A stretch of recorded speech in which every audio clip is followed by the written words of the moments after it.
Tá entrando mais... Vamos esperar mais um pouquinho, tá? Para a gente já... Tá bom. Então, dar início, pode ser?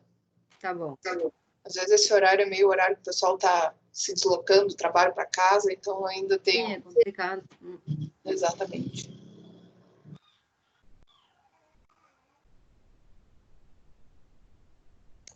Ah, eu vi uma coisinha bonitinha aí no fundo, Verônica.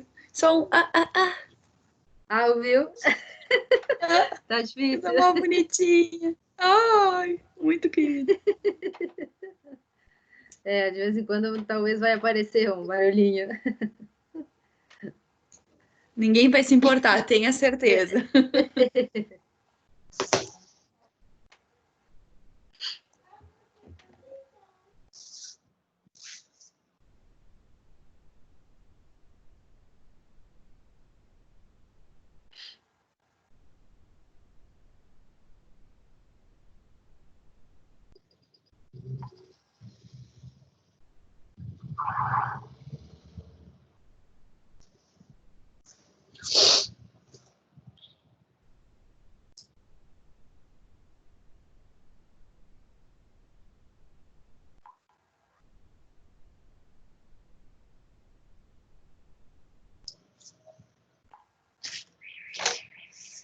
Bom, Verônica, acho que a gente já pode ir dando início, tá? Vou fazendo as nossas apresentações. Então, uma boa noite a todos. Muito obrigada pela participação de vocês. É com bastante alegria que a gente tem dado continuidade aos encontros com a GEP. Esses que agora estão acontecendo de forma online, então a gente está conseguindo fazer até numa modalidade um pouco mais frequente, né, em função dessa praticidade, mas ao mesmo tempo a distância é uma coisa que a gente está tendo ainda que se adaptar. Então, Verônica, quero muito te agradecer o aceite do convite feito pelo Paulo Henrique, que trabalha conosco aqui na gerência de ensino, para falar um pouquinho sobre a avaliação nutricional dos pacientes. Eu acho que de início já vou te passar a palavra, tá? A gente acha que esse é um tema muito importante, né? Principalmente em função da condição e da realidade, né? E das rotinas que a gente vive dentro do hospital. Quando os residentes ingressam, principalmente, né? Que é o foco maior, quando eles ingressam, e até para os próprios profissionais que atuam no hospital, às vezes eles não têm um conhecimento muito detalhado e mais aprofundado sobre a questão nutricional, né? Na hora de prescrever uma dieta, na hora... Né, existem vários formatos ali no sistema, no AGHU. Então, a gente acha extremamente importante, né, uma visão, que vocês apresentem um pouco mais essa visão. A gente tem dentro do manual do residente um breve resumo, né, do que para facilitar para embasá-los também sobre essas questões, mas obviamente uma conversa sempre é muito mais valorosa, muito mais rica. Eu só quero passar algumas orientações, eu vou pedir para o pessoal que procurar manter sempre os microfones no mudo. A gente, desde do último encontro com a GEP, a gente não está conseguindo fazer a liberação do acesso ao chat para o pessoal ir questionando. Então, Verônica, até vou te perguntar se tu te importas que alguém possa ir interrompendo, ou não sei que formato tu prefere fazer, que o pessoal vá, apresente as questões, a gente faça uma discussão ao final da tua apresentação. Aí agora, quando eu te passar, tu, né, vê qual é o melhor formato que tu preferes. Tá certo? Então, a Verônica, ela é nutricionista daqui do hospital, e ela vai conversar conosco um pouquinho sobre a avaliação nutricional do paciente hospitalizado. Então, vai apresentar as indicações e condutas e acredito que um pouquinho da rotina do serviço de vocês de nutrição aqui no hospital. Tá, Verônica? Muito obrigada e te passo a palavra. Já vou colocar aqui a apresentação.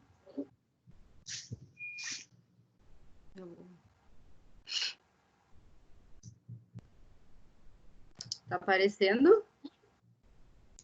Está assim, só minimiza a tua reunião ali. Isto, beleza. Tá bem. Então, boa noite a todos, tá? Sim, eu vou falar, então, sobre a nossa rotina, tá? Da unidade de nutrição, tá? Focando, então, na questão da avaliação nutricional, tá? Do paciente hospitalizado, das indicações e condutas, tá? Então, eu prefiro falar na apresentação e, ao final, a gente conversa, abre para perguntas, tá bem? Tá joia, Verônica. Então, pessoal, eu vou pedir que vocês vão anotando seus questionamentos, tá? O chat, volto a informar que o chat ele não está conseguindo, vocês não vão conseguir passar nenhum questionamento por ali, e aí, então, no final, a gente abre para uma discussão. Verônica, eu imagino que a gente faça uma atividade mais ou menos máximo 1 hora, né? Até em função da... Tá? Então, aí a gente... Tá ótimo. Ok. Tá bem. Então, inicialmente, tá? Eu trouxe aqui para apresentar a nossa equipe, tá? Para que todos consigam conhecer. Somos 9 nutricionistas, tá? 2 médicos nutrólogos e um enfermeiro, tá? Tem uma nutricionista como chefia. Depois temos uma nutricionista responsável pela equipe multiprofissional de terapia nutricional, em conjunto, então, com 2 médicos nutrólogos e o enfermeiro.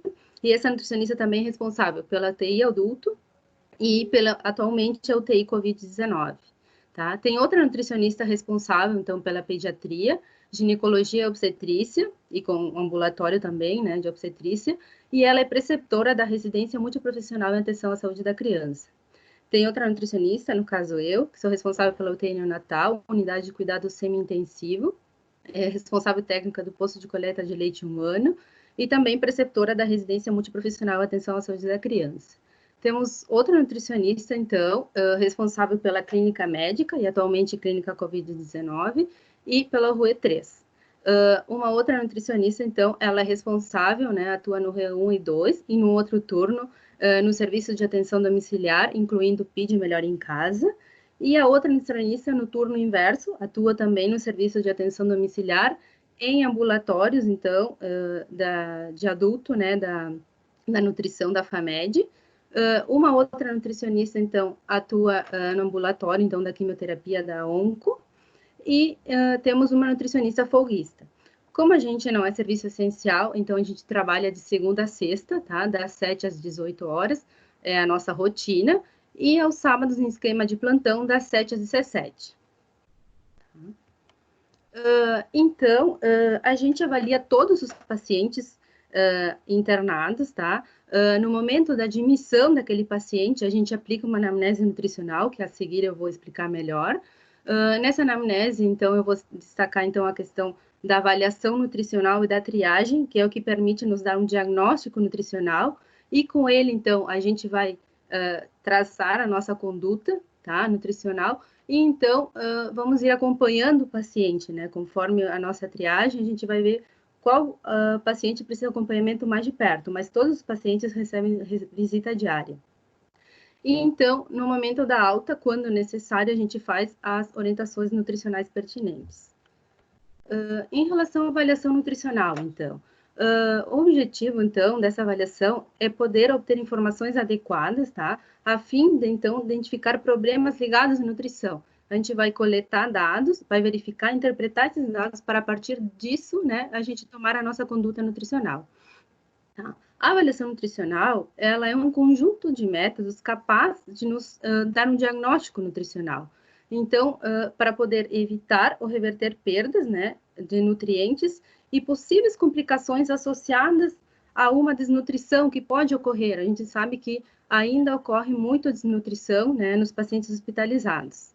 Então, na tentativa da gente conseguir identificar não somente aqueles pacientes desnutridos, mas principalmente aqueles pacientes que estão em risco, né, de desnutrir, a gente tem vários métodos de avaliação nutricional, né?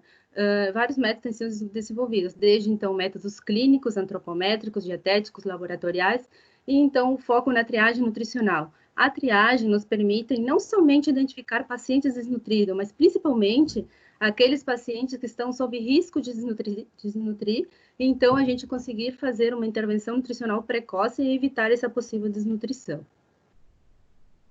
Então, como eu falei, a gente avalia todos os pacientes internados, tá? Na nossa anamnese aqui que eu trouxe, são mais os dados, o foco maior é no adulto, tá? Mas eu vou trazer alguns dados de criança, e vários desses dados que eu estou trazendo aqui, a gente aplica para a criança, claro que a criança tem suas particularidades, né? Mas a gente vai, então, coletar nessa anamnese idade, o diagnóstico da internação, os sintomas, principalmente os gastrointestinais, ou aqueles de dor que podem estar interferindo, né, na questão da alimentação do paciente, a patologias pregressas ou comorbidades, se aquele paciente tem intolerância ou alguma alergia alimentar, vamos ver, então, a consistência da dieta, né, que tipo de dieta aquele paciente aceita, né, para a gente conseguir fazer a adaptação, como é o hábito intestinal, a questão da mobilidade, se um paciente é acamado, se o paciente deambula, se aquele paciente tem algum membro amputado para poder fazer o ajuste no cálculo, né? Vamos coletar dados antropométricos, né? Peso e altura. De preferência, a gente vai fazer sempre que possível, a gente vai verificar o peso e altura. Se não, a gente vai fazer a estimativa ou então o peso ou altura referida. E, então, é realizado o exame físico, né, para a gente conseguir avaliar edema, presença de massa muscular, né, ou perda de massa muscular, tá? Alguns sinais que representem alguma deficiência, né, de algum micronutriente. Então, o foco aqui na triagem nutricional, tá? Nos adultos, tá, é aplicado o NRS, Nutritional Risk Screening, da ESPEN, aquele composto, então, a gente avalia o IMC, a perda de peso nos últimos 3 meses, a ingestão nutricional, né, a ingestão alimentar na última semana, a doença, né, qual é o risco nutricional dessa doença, e a idade, já que pacientes acima de 70 anos já vão somar, né, vão pontuar para esse risco. Então, a partir desses itens, né, vamos obter uma pontuação. Se essa pontuação for igual ou superior a 3, vai nos indicar a necessidade de suporte nutricional. Tá? A outra avaliação realizada é a ASG, Avaliação Subjetiva Global. Tá? Ela é aplicada, então, pelo médico nutrólogo, os 2 médicos nutrólogos da equipe multiprofissional de terapia nutricional, e, então, essa avaliação consiste, então, de 3 partes: história clínica, exame físico e a classificação. Nessa história clínica, tá, a gente coleta dados se teve alteração de peso, se teve alteração na ingestão, se teve alguns sintomas gastrointestinais, né, que teve de modificação, como é que está a capacidade funcional desse paciente, a doença, né, se tem alguma relação, né, com necessidade nutricional, como é que está o estresse metabólico dessa doença, o exame físico, então, para poder avaliar massa muscular e edema, tá? E o paciente, então, vai ser classificado, tá, em A, bem nutrido, B, moderadamente desnutrido, ou C, gravemente desnutrido, que vai precisar de um suporte nutricional, tá? Na pediatria, tá, a gente aplica o Strong Kids, tá? Esse instrumento de avaliação nutricional então, é composto de 4 partes. A primeira é uma avaliação subjetiva, para a gente conseguir avaliar se aquela criança tem perda, né, tem perda de massa muscular, tem diminuição, né, da massa malar. A doença, né, dessa criança, se é de alto risco nutricional, se tem uma cirurgia de grande porte, a ingestão alimentar ou perdas nutricionais nos últimos dias, como vômitos, diarreia, a perda de peso ou ganho insuficiente, tá? Porque em criança menor de 1 ano, o fato só de não ter ganho peso já é um fator de risco. Então, nessa avaliação, a gente vai ter uma pontuação que vai classificar a criança, então, como de baixo, médio ou alto risco nutricional. O alto risco nutricional vai nos indicar uma necessidade de intervenção. Então, cada uma desses instrumentos vai nos indicar um risco, então, a partir dela, então, a gente vai traçar uma conduta, então, aí a gente vai se decidir se vai precisar alguma suplementação, tá? E vai nos indicar qual paciente precisa ser acompanhado mais de perto, tá? em relação à conduta nutricional, tá? Sempre a prescrição, a gente vai seguir a prescrição médica, tá? Quando precisar fazer alguma alteração, a gente vai conversar com a equipe para fazer o que for necessário, tá? Então, pode ser, então, nesse momento da avaliação desse paciente, esse paciente pode precisar de imediato uma dieta via oral com uma suplementação ou somente a dieta via oral. Pode ser que precise já da terapia nutricional enteral ou terapia nutricional parenteral ou combinado, né? E a gente já desde o início faz a definição, né, do requerimento energético e da meta nutricional do paciente. Bom, vou começar a falar um pouco das dietas orais hospitalares, tá? Qual o objetivo, tá? É oferecer uma alimentação que atenda às necessidades, então, fisiológicas decorrentes do estado físico, nutricional e patológico, contribuindo, então, para a manutenção e recuperação da saúde daquele doente, tá? Então, as dietas podem ser padronizadas segundo as modificações qualitativas e quantitativas em relação à alimentação normal. Então, podem ter modificações na consistência, como uma dieta pastosa ou líquida, na temperatura, como necessidade, então, de uma papa fria, por exemplo, para um pós-operatório de amígdala. Pode ter alteração no volume, ter que ser uma dieta mais fracionada, no valor calórico total, por exemplo, ser uma necessidade de uma dieta hipercalórica. Pode ter alterações na proporção dos macronutrientes, como a dieta para diabético, restrição de nutrientes, como dieta hipossódica. Tá? Então, as dietas podem ser classificadas a partir das principais características, indicações terapêuticas e dos alimentos ou preparações pelas quais são compostas. Então, eu vou falar das dietas orais que a gente tem aqui no nosso hospital. Existem mais, mas eu vou explicando cada uma delas, tá? Então, a gente tem as nossas dietas de rotina, tá? Que não tem restrição, modificação de sua composição, que então é a dieta líquida restrita, dieta líquida completa, a dieta pastosa, dieta branda, dieta livre, que em outros hospitais pode ser chamada de dieta geral ou dieta normal, tá? Eu vou falar um pouco da dieta para preparo para a colônia, que a gente utiliza bastante no nosso hospital. As dietas especiais, então, tem restrição ou acréscimo de determinados nutrientes ou alteração na proporção dos macronutrientes, tá? Então, aqui temos a dieta hipossódica, a dieta sem sal, a dieta hiperproteica e hipercalórica, tá? A dieta paradiabético e a dieta paraneutropênico.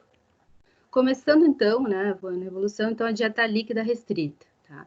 Ela tem como característica, como o nome diz, é uma dieta em consistência líquida, principalmente composta de água e carboidrato.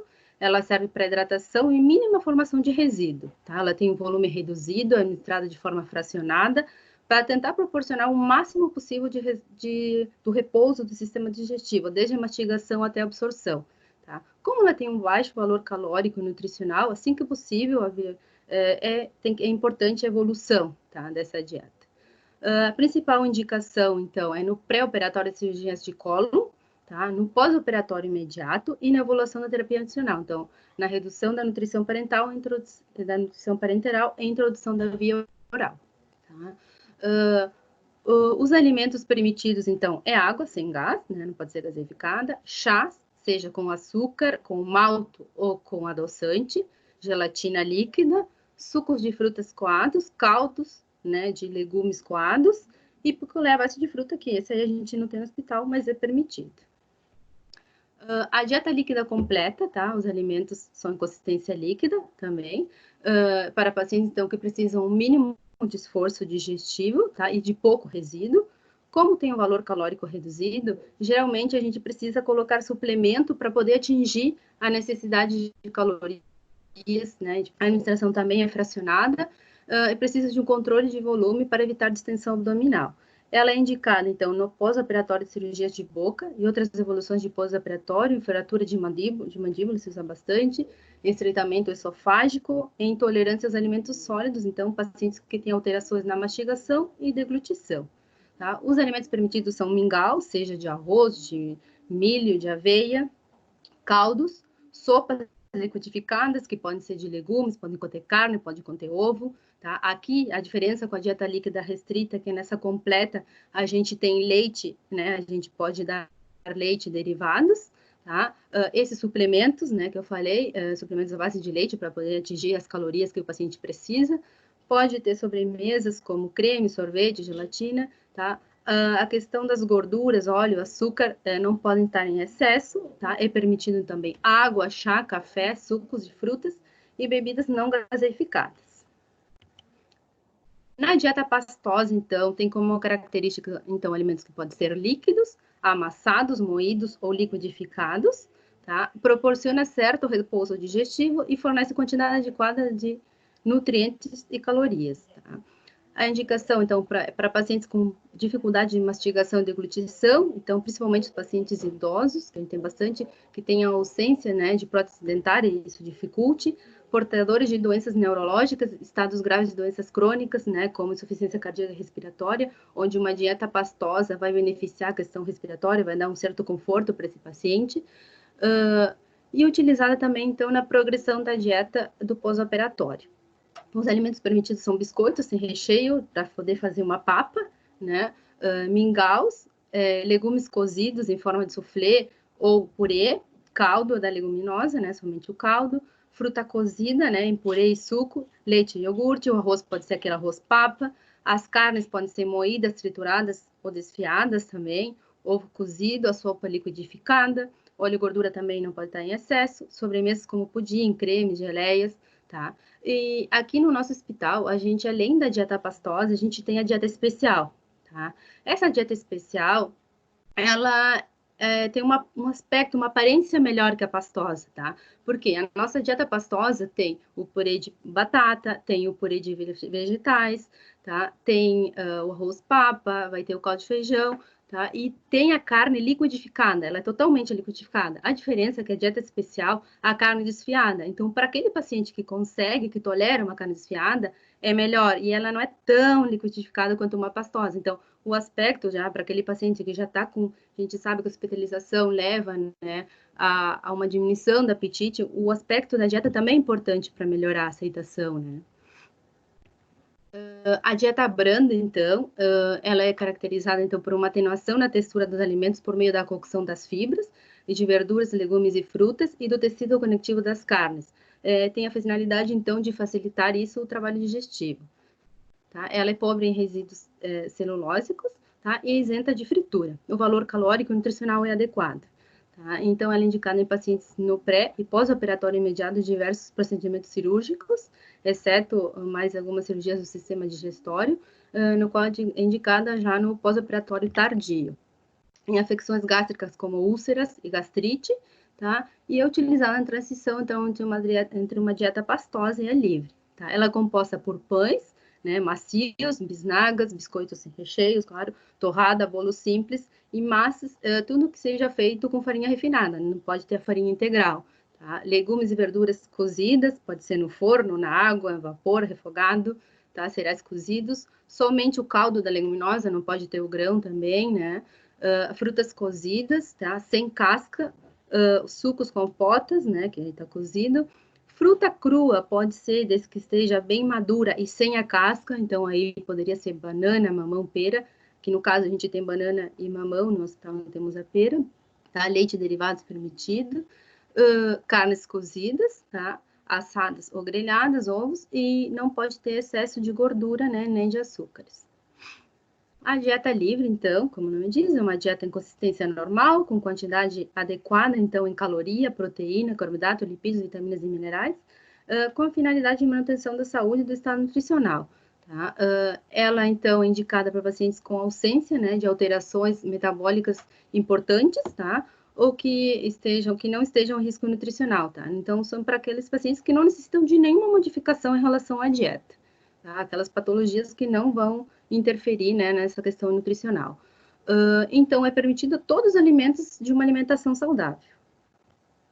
Agora, falando um pouco das dietas especiais, tá? Temos a dieta hipossódica, que é bastante prescrita. Então, é uma dieta adequada em calorias e princípios nutritivos, que nem a livre. Não há restrição quanto à consistência e quantidade, a não ser que seja uma dieta combinada com outra, tá? E ela, então, deve ser restrita em alimentos ricos em sódio e a dieta deve ser preparada sem sal, tá? Então, a alimentação é preparada sem sal e pode ser acrescentado de 1 a 4 gramas de sal nas 24 horas. Então, geralmente, o mais comum é a dieta com 2 gramas de sal. Então, a gente envia, então, com a dieta, um sachê de sal no almoço e um na janta para o paciente acrescentar. Tá? A principal indicação são pacientes que precisam de restrição leve ou moderada de sódio, como pacientes hipertensos, demasiados e portadores de doença renal e hepática. A dieta sem sal, tá? É mais raro de precisar, tá? Mas ela é igual à dieta hipossódica, tá? Só que ela é preparada sem sal e não tem adição do sal, tá? E ela, então, é indicada em patologias que precisam de uma restrição severa de sódio na dieta. A dieta hiperproteica e hipercalórica, então, tem quantidade, qualidade e consistência dos alimentos de acordo com as necessidades individuais, tá? E a dieta é acrescida, então, de alimentos ou suplementos para poder atingir a quantidade de calorias e proteínas que aquele paciente precisa, tá? Ela é indicada para pacientes que necessitam de uma alimentação com nível elevado de caloria e proteína, né? Então, a gente vai ter que acrescentar, seja suplemento ou alimento, tá?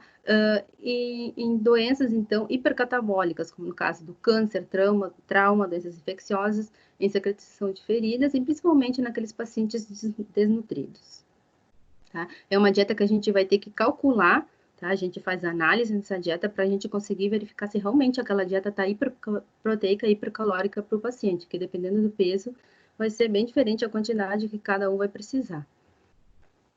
A dieta para diabético, tá? Então, ela é adequada em calorias e princípios nutritivos, e ela tem restrição, então, de monoindisacarídeos e restrição de gordura saturada e colesterol. Tanto é que nas dietas diabéticas a gente sempre utiliza, então, leite desnatado, tá? Seja, se a gente precisa colocar uma suplementação para esse paciente, as batidas, né, suplementos que a gente faz são preparados, então, com leite desnatado, sem acrescentar açúcar, né? E ela é uma dieta individualizada. A gente faz o cálculo dessa dieta, tá? E a contagem de carboidratos para a gente proporcionar exatamente a quantidade de cotas de carboidrato que cada paciente precisa. Então, ela é indicada em pacientes com diabetes mellitus e diabetes gestacional. No caso de diabetes gestacional, a gente utiliza, como tem um protocolo do hospital, tá? De diabetes gestacional, a gente utiliza 45% do VCT de carboidrato. A dieta para neutropênico, tá? Ela é adequada em calorias e princípios nutritivos, que nem uma dieta livre, só que somente é permitidos alimentos cozidos e fervidos. A gente não oferta alimentos crus, porque justamente é indicada para pacientes imunossuprimidos. Então, a última dieta, então, a dieta para preparo de colono, tá? Isso aqui foi um combinado com a equipe da Gastro. A princípio, tinham outros alimentos permitidos, mas com o realizar dos exames, se via que o intestino não estava limpo, não estava preparado para fazer o exame, e se chegou, então, à conclusão que com esses alimentos era da forma que o intestino ficava mais limpo e apropriado para poder fazer o exame. Então, ele é realizado 2 dias antes do exame, então, na antivéspera e no véspera do exame, o paciente pode comer somente esses alimentos: chá de maçã, suco de laranja coado, caldo de sopa, e como sobremesa, uma gelatina clara, claro, sempre tem que ser alimentos claros, tá? Então, basicamente, são esses 4 alimentos, né, que a gente vai distribuindo ao longo do dia, tá? E no dia do exame, o paciente fica NPO. Tá? Então, algumas considerações sobre essa parte de dieta oral, tá? Eu falei as dietas por separado, tanto as de rotina quanto as especiais, mas podem ter combinações dos diferentes tipos de dieta, como, por exemplo, nas prescrições ali no AGHU, pode-se escolher dieta branda, né, e para diabético, dieta líquida completa e hipossódica, tá? Tem vários tipos de combinações de dieta que pode estar se escolhendo no AGHU para poder fazer essa prescrição, tá? Então, eu queria falar, então, que o café da manhã, o almoço e o jantar, eles são provenientes de uma empresa terceirizada, tá? Não são preparados no hospital. A única coisa que a gente prepara na nossa copa, então, são os lanches, tá? Os horários das refeições começam a ser servidos nesses horários, então, o de jejum às 7h45, o lanche da manhã às 9h45, o almoço 11h45, o lanche da tarde às 15h15, o jantar às 17h45 e às 6h21. Então, começa aí, mas tem um intervalo mais ou menos chega a durar uma meia hora até chegar em todos os setores, né? Na pediatria, tá? A gente não tem padronização de dieta específica, Tá? Então, a mesma quantidade que vai para um adulto, vai para a criança. Então, a gente tem esse cuidado que na hora que a gente faz a visita, né, essa criança faz aquele acompanhamento, a gente quando vai analisar, vai ver quanto que a criança está aceitando, tem esse cuidado, que claro que ele não vai aceitar, a gente não pretende que aceite toda a quantidade, né, porque não tem, tem uma quantidade superior, né, que a gente sabe que aquela criança é capaz de consumir. Tá? E dietas que não são padronizadas, a exemplo da dieta rica em fibras, né? Que muitas vezes é prescrito dieta em fibras, a gente não tem padronização dessa dieta. Então, o que a gente faz? A gente acrescenta, né? Por exemplo, numa dieta livre, vamos supor se for a dieta livre, a gente vai acrescentar lanches ricos em fibras, tá? Para poder atingir a recomendação. Então, a gente vai analisar essa dieta e ver se realmente aquela dieta está rica em fibras. Agora eu vou falar um pouco da nutrição enteral, tá? Aquele paciente que vai precisar de nutrição enteral, tá? Uma das definições, né, para nutrição enteral mais abrangente, então, é do regulamento, então, do regulamento técnico para nutrição enteral, tá? Da Anvisa, RDC 63 de 2000. Então, que ela define nutrição enteral como alimento para fins especiais com ingestão controlada de nutrientes, na forma isolada ou combinada, de composição definida ou estimada, especialmente formulada e elaborada para uso por sonda ou via oral, industrializada ou não, utilizada exclusiva ou parcialmente para substituir ou complementar a alimentação oral em pacientes desnutridos ou não, conforme suas necessidades nutricionais, em regime seja hospitalar, ambulatorial ou domiciliar, visando a síntese ou manutenção dos tecidos, órgãos e sistemas. Tá? Quais são as principais indicações, então, da nutrição enteral? O principal, tá? Para ter a nutrição enteral, tem que ter um trato gastrointestinal funcionante. Tá? Essa é a primeira necessidade. E então, temos que ver se vai ser necessário por pelo menos 5 a 7 dias. Menos desse tempo, não vai, tem que ver que o benefício não vai ser superior, né? Então, pelo menos 5 a 7 dias de uso dessa nutrição enteral. Tá? Então, em adultos, tá? A principal indicação é ingestão alimentar menor que 60% das necessidades nutricionais entre 5 a 7 dias. Então, a gente está avaliando, aquele paciente internou, estamos avaliando, aí a gente está vendo, por exemplo, que não está atingindo, não está consumindo uma quantidade adequada, a gente entrega uma avaliação de ingestão, analisa e vê, esse paciente não está atingindo 60% das necessidades nutricionais, tá? Já faz mais de 5 a 7 dias que está assim. Bom, esse paciente tem indicação, a gente vai pedir para a equipe multiprofissional e intervencional para avaliar esse paciente, tá? Ou então, um caso de jejum maior de 3 dias, tá? Em pacientes críticos, né? A gente sabe que para paciente crítico vai ficar maior de 3 dias de jejum bom. Isso sim, é uma indicação, tá? Outras indicações, então, anorexia, câncer, paciente gravemente desnutrido que se encontra em pré-operatório de cirurgia de médio e grande porte, pacientes críticos hipermetabólicos, queimadura, infecção grave, trauma extenso, obstrução intestinal crônica, fístula digestiva, que a gente tem bastante, síndrome do intestino curto, ilho paralítico, pancreatite, enterite por quimio e radioterapia, má absorção, alergia alimentar, anormalidades metabólicas no intestino, lesões do sistema nervoso central, depressão, lesão de face e mandíbula, câncer de boca, hipofaringe, cirurgia de esôfago, bastante, deglutição, então, comprometida de causa muscular neurológica, aqueles pacientes neurológicos também que precisam dessa indicação. Então, a gente define como terapia nutricional precoce, tá? Aquela que é iniciada até 48 horas após uma cirurgia ou internação, tá? Isso quando já interna com essa indicação de nutrição enteral. Aí depois, durante a internação, que a gente avalia uma necessidade de começar com nutrição enteral. No caso das crianças, tá? Ela está indicada quando a criança não consegue receber as necessidades nutricionais, tá? Proteica e calórica, por via oral num período prolongado, tá? E tem por objetivo a manutenção do crescimento e desenvolvimento normal da composição corporal. Tá? As principais indicações para a criança, então, insuficiência respiratória, doenças catabólicas, né, como câncer, sepse, tá? Queimaduras grandes, doenças neurológicas, anorexia, incoordenação de deglutição, que tem bastante vezes pequenas, diarreia crônica, fibrose cística, pode chegar a precisar, doenças inflamatórias intestinais, insuficiência pancreática e biliar, condições cirúrgicas, intestino curto, fístula, preparo para cirurgia, e na prematuridade, tá? E na questão da prematuridade, tá? Nutrição enteral na prematuridade, ela tem, então, como objetivo estimular o desenvolvimento do trato gastrointestinal. Então, muitas vezes, o volume é bem pequeno, então a gente chama de nutrição enteral mínima, né? Com o objetivo de estimular o trofismo intestinal, tá? Somente para a questão do trofismo já é importante começar com aquela nutrição enteral. Desde que, então, a criança tenha uma estabilidade hemodinâmica e a presença de peristalse, né? Esse prematuro.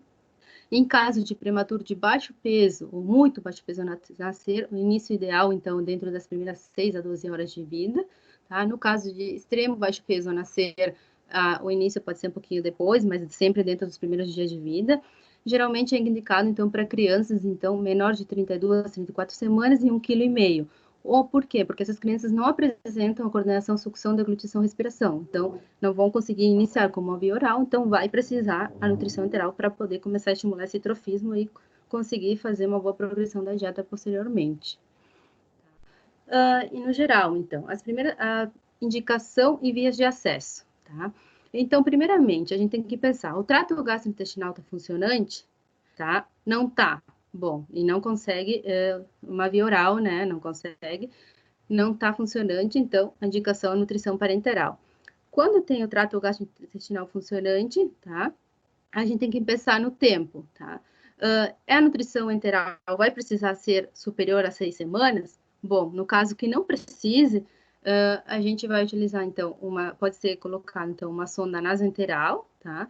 E aí vai se avaliar se tem risco de aspiração. Não tem risco de aspiração, então, coloca a sonda nasoentérica, né, em posição gástrica, tá? Sempre a melhor opção, que é mais funcional, tá? Se tem risco de aspiração, bom, então uma sonda naso do adenal ou naso jejunal, tá? Se precisa, então, uma nutrição enteral por um período superior a 6 semanas, bom, tem que pensar nas enterostomias, tá? Se tem risco de aspiração, tá? Uma jejunostomia. Se não tem risco de aspiração, de preferência, gastrostomia.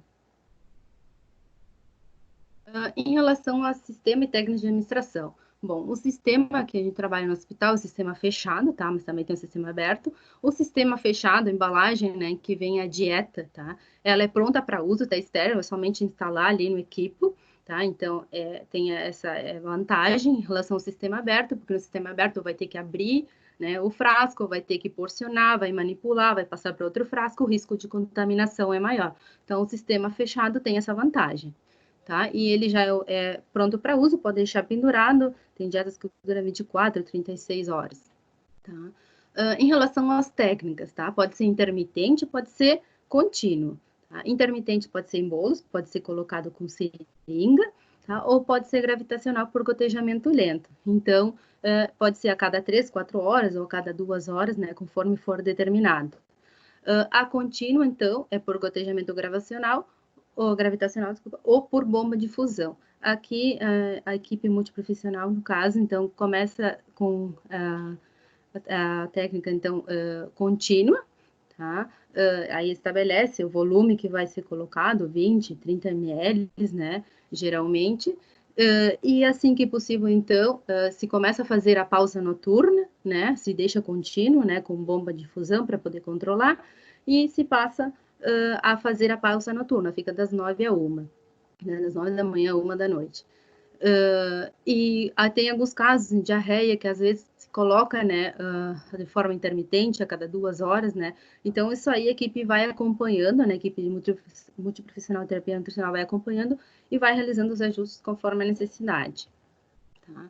Nos casos, então, de via de acesso na prematuridade, tá, vai ser de acordo com a idade gestacional, com o peso e estado clínico, tá?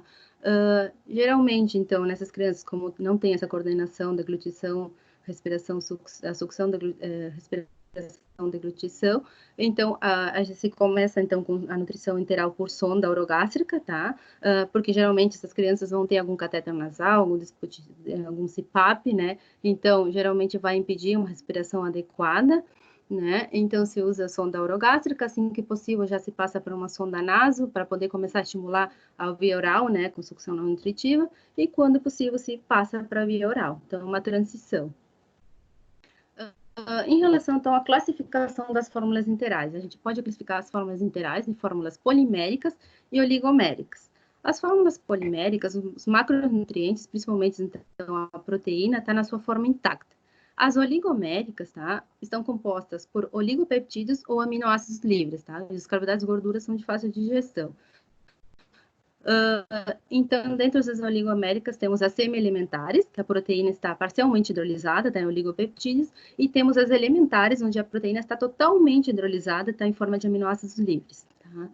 Como é que a gente vai selecionar a fórmula, né, para aquele paciente? Bom, a gente vai levar em conta, tá, a condição clínica daquele paciente, a idade, né, se é uma criança, se é um adulto, né, se é um prematuro, o gasto energético daquele paciente relacionado com a sua doença, né, necessidade específica de nutrientes, bom, se aquele paciente vai precisar de uma fórmula para diabético, vamos supor, a capacidade digestiva absortiva, bom, o paciente vai precisar de uma fórmula alimentar ou vai poder absorver bem a forma intacta, né? A disponibilidade do produto, porque muitas vezes a gente vai precisar de uma determinada fórmula, nem sempre vamos ter, no geral temos todas, mas vamos ter que nos adaptar àquilo que a gente tem naquele momento, e o tipo de acesso, então a gente vai ter que ver, aquela sonda está em posição gástrica, está em posição duodenal, porque a gente vai ter que levar em conta, por exemplo, a osmolaridade. Tá? Então, existem várias fórmulas, tá, no nosso hospital. Em relação à prescrição, tá, a equipe médica não precisa se preocupar em relação a isso, simplesmente vai colocar, se é necessário, a sonda, então, dieta por sonda nasogástrica, né, ou dieta por gastrostomia, e então a equipe de terapia nutricional vai selecionar a fórmula que precisa, conforme a necessidade daquele paciente. Então, temos dietas, tá, de 1.0 a 2.0 calorias, de 1.0 a 1.2 a gente considera que são fórmulas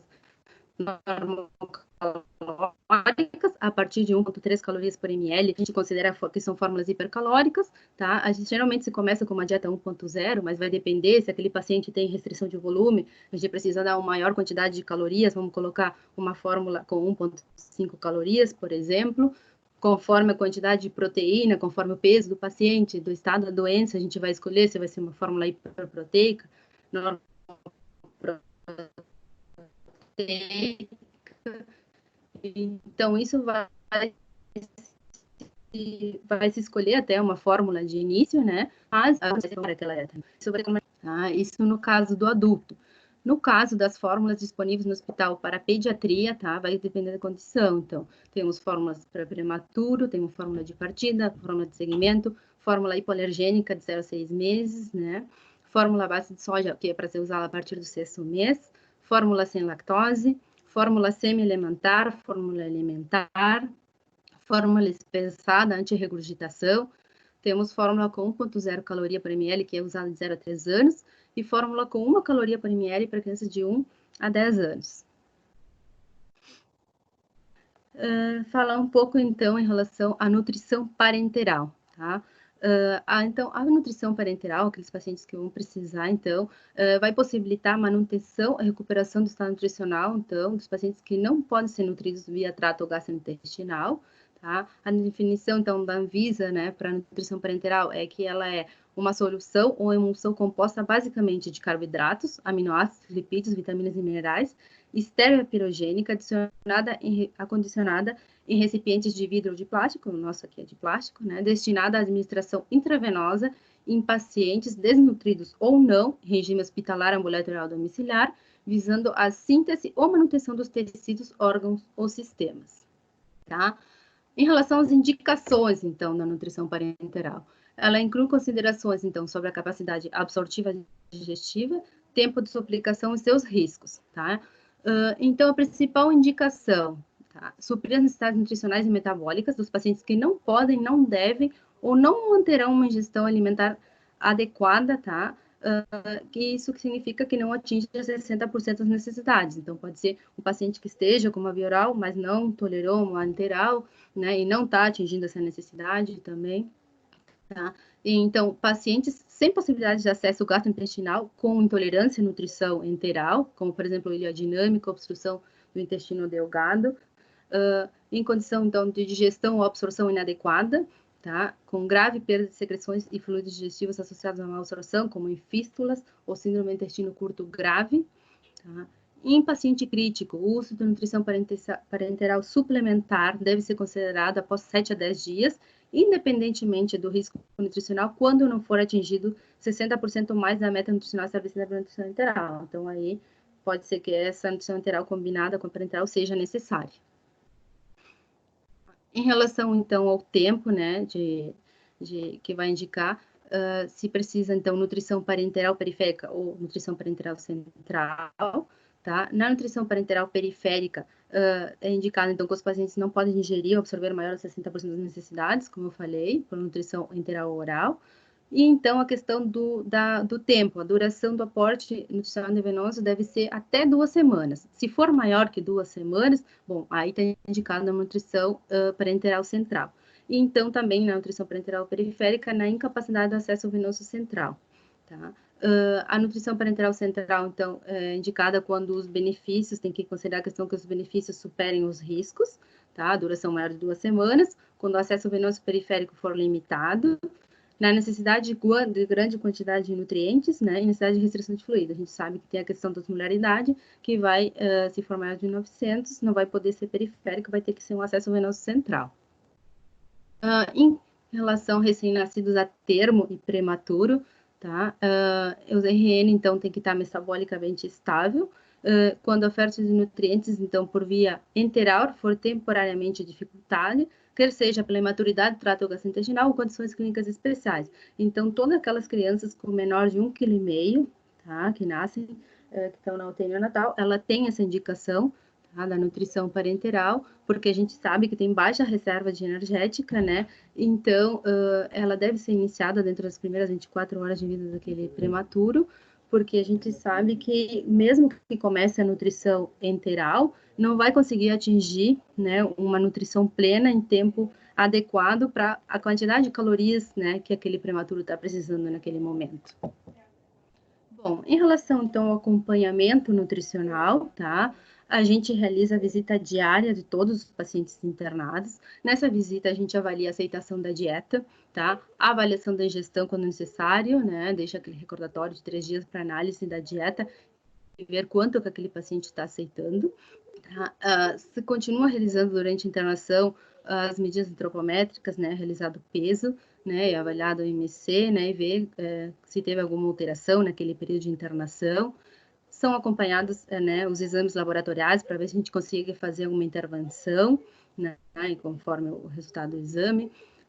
A gente avalia, então, a adaptação, né, a gente vê como é que está a dieta e a gente faz a adaptação necessária, seja na consistência, na preparação, na suplementação, em relação a calorias, macro ou micronutrientes. Claro que a gente vai conversar com a equipe médica para poder fazer essa alteração na prescrição, tá? Se durante esse acompanhamento a gente vê que aquele paciente precisa de uma terapia nutricional, seja enteral ou parenteral, a gente comunica a nossa MTN, tá? Que vai fazer a avaliação, né? E então vai iniciar, a equipe nutricional que inicia e faz a progressão da dieta, né, daquele paciente, tanto se precisa via oral, ou enteral, ou da forma combinada, e a mesma coisa na questão da nutrição parenteral, que é prescrito pelo nutrólogo da nossa equipe.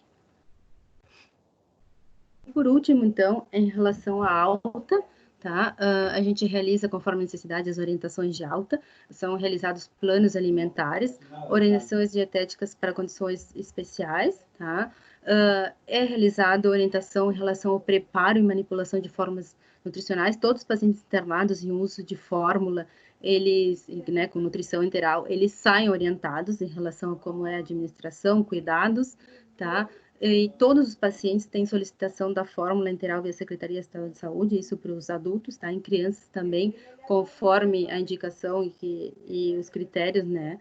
A gente consegue fazer a solicitação. E nas crianças, tá?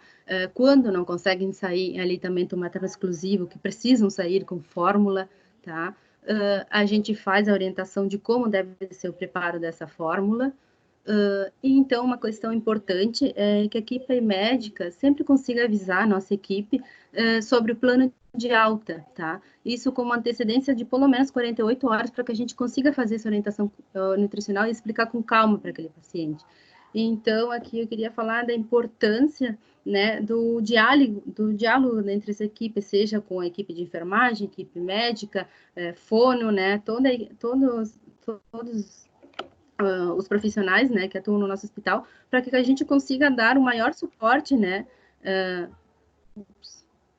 para que a gente consiga dar o melhor suporte àquele paciente, né, e que ele consiga, então, sair com as intervenções necessárias, né, para a sua recuperação. É isso, muito obrigada.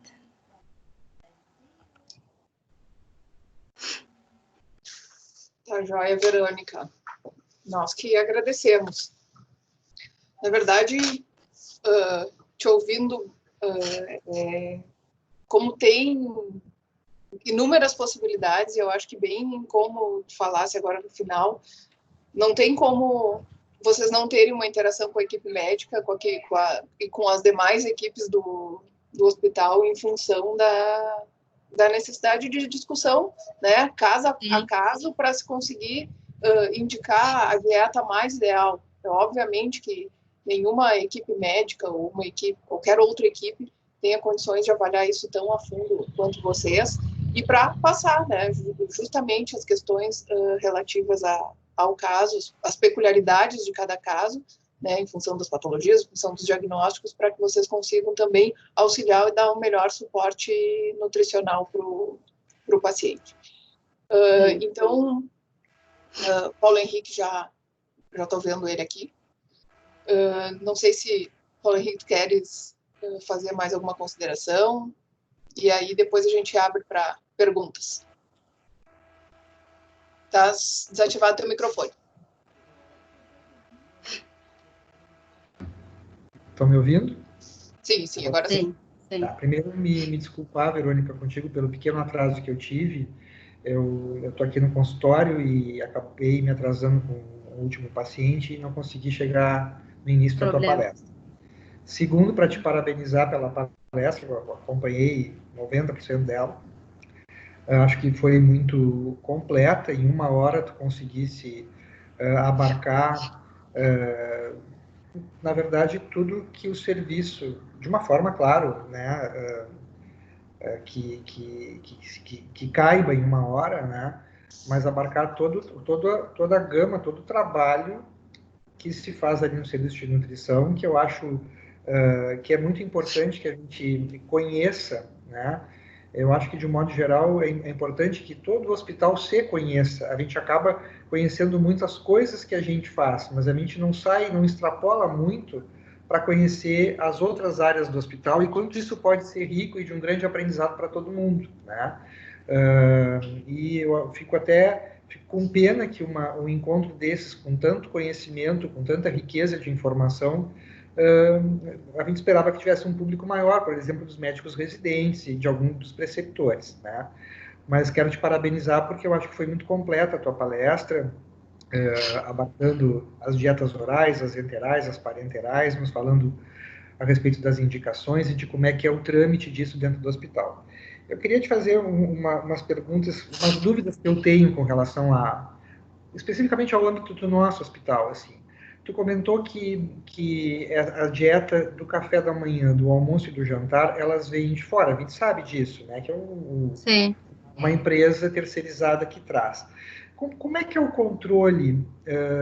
Claro, há uma prescrição, essa prescrição passa por vocês, deve haver uma comunicação para essa empresa, e que traz, mas como é que vocês verificam que isso está correto em termos assim do que foi prescrito, de conteúdo de macronutriente, enfim, como é que vocês fazem algum tipo de crivo desse tipo de dieta que vocês recebem? Porque eu imagino que se fosse tudo feito dentro do hospital, vocês teriam mais acesso à cozinha, ao setor ali que se faz os alimentos, que se faz a dieta, se faz as refeições, isso talvez vocês tivessem um controle de qualidade um pouco melhor, né, do que algo que vem de fora. Ou estou enganado, não sei, gostaria que tu me respondesse.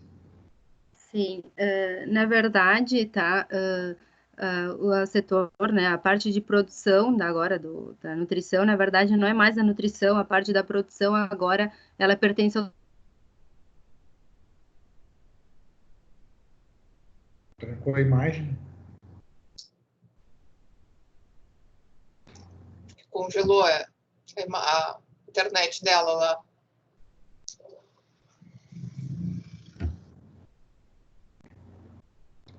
Será que ela se deu conta disso? Verônica, não estamos te ouvindo. Alô? Verônica, se tu tá ouvindo, a tua imagem congelou aqui para nós todos. Né, que vem de fora, né, que foi fornecida. Então, se a dieta, por exemplo, se for branda, livre, ou o que for. Verônica, então, trancou? Trancou? Trancou. Bem no inicinho da tua fala, se tu puder retomar, por favor. Ah, tá, trancou. Tá. Eu falei que, na verdade, a gente tem que, eu não sei se, eu acho que não escutaram, né? O setor de produção, né? O setor de produção, né? Nosso, ele está separado da nutrição clínica, tá? O setor de produção, ele pertence à hotelaria hospitalar e tem uma nutricionista, estão escutando? Uma nutricionista encarregada, né? Que eu não citei dentro da nossa equipe, ela que faz todo esse controle, né? De qualidade, tá? Não somos nós diretamente, porque ela que é responsável, né, pelo contato com essa empresa terceirizada, mas para a gente saber quanto que vem, né, de macronutriente e tal, a gente tem uma média de calorias dessa dieta que é fornecida, né, dessa dieta, seja dieta livre, hipossódica, para diabético, a gente sabe a média de calorias que tem essa dieta, tá? E a gente vai calcular com os nossos lanches, então, no total do dia, quanto que a gente está ofertando, tá? Isso é uma média, mas... Sim, certo. E com relação ali, tu falasse que na parte ali da pediatria, eu não sei se eu entendi bem, mas a dieta que vai para as crianças é a mesma dos adultos a princípio. Mas se a gente tem uma criança com diabetes tipo 1 ali, como é que isso vai funcionar? Porque tem que ter uma dieta específica, com conteúdo calórico apropriado, de carboidrato apropriado para ela. Aí sim. Não, aí a gente vai pedir a dieta de diabético, é uma dieta diferente da dieta livre, né? Aí sim, a gente vai colocar a quantidade, por exemplo, colheres de sopa de arroz, quantidade de feijão, isso aí sim vai ser a quantidade específica, né? Aí sim, nesse vai vir uma caso, quantidade específica para aquela criança com aquele peso. Nesse caso, sim, porque a gente vai calcular a quantidade, né, de código de carboidrato que precisa, né? E a gente vai calcular a quantidade que precisa, seja de carne, de arroz, né, da parte dos cereais, dos vegetais. Então, aí sim, na dieta para diabético sempre vai vir a quantidade de sopa, né, de colheres de sopa de cada alimento. Então, nesse caso, sim, porque a gente não tem como não calcular, né?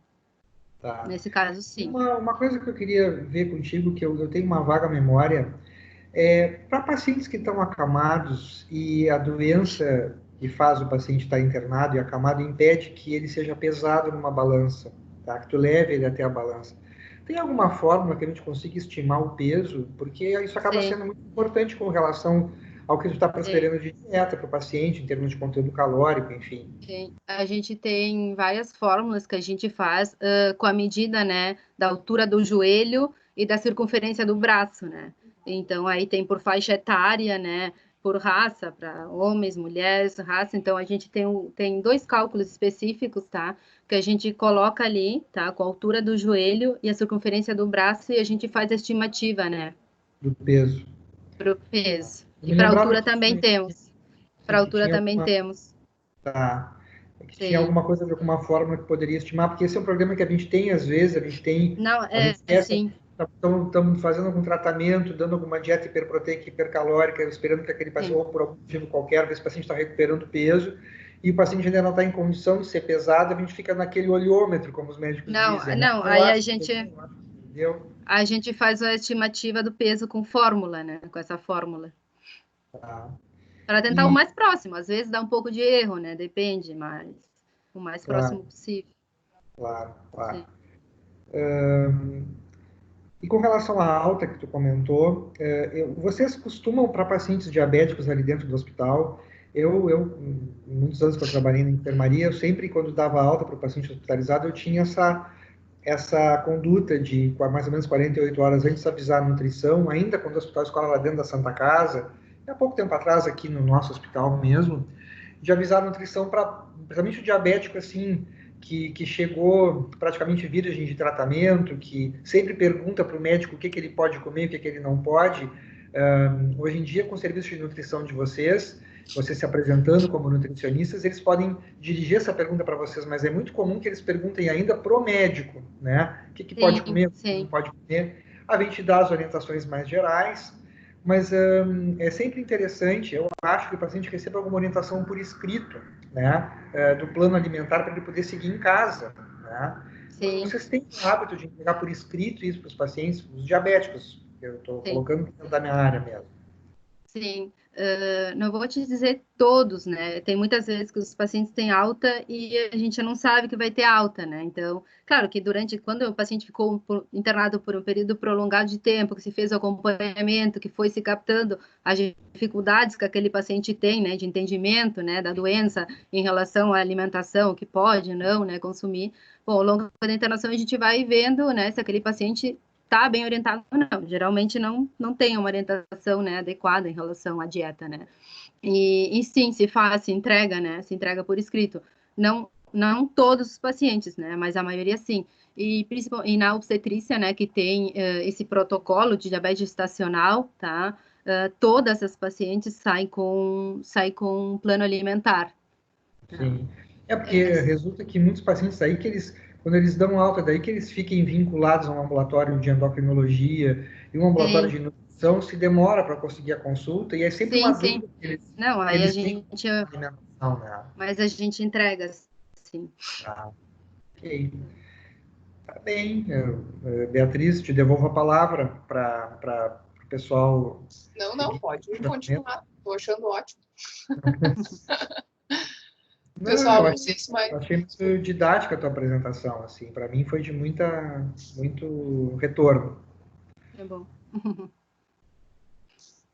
Que bom, Verônica.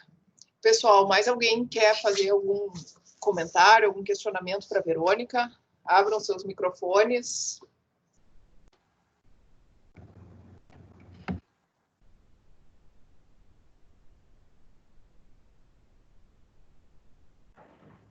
Bom, então acho que não temos então mais questionamentos. Verônica, mais uma vez, parabéns pela tua aula, né? É um conteúdo bem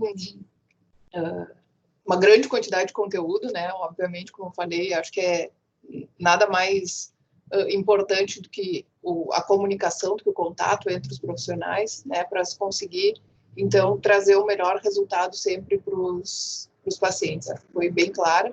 Acho que as questões que o Paulo Henrique levantou também são extremamente importantes, né? E com certeza eu acho que certamente esse assunto não se encerra aqui. Então,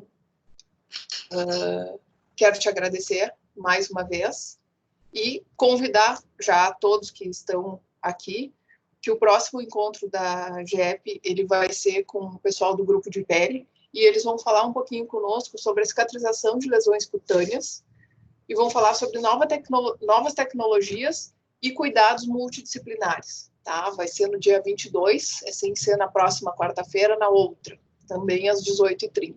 Tá? Então, já fica o convite, já agendem. 29, Beatriz, 29. 29, próxima 29, desculpa. 22 semana que vem, tá certo, desculpa, 29. Tá joia? Obrigada, eu que agradeço, então. Bem, muito obrigado. Uma boa noite para todos. Boa noite, então.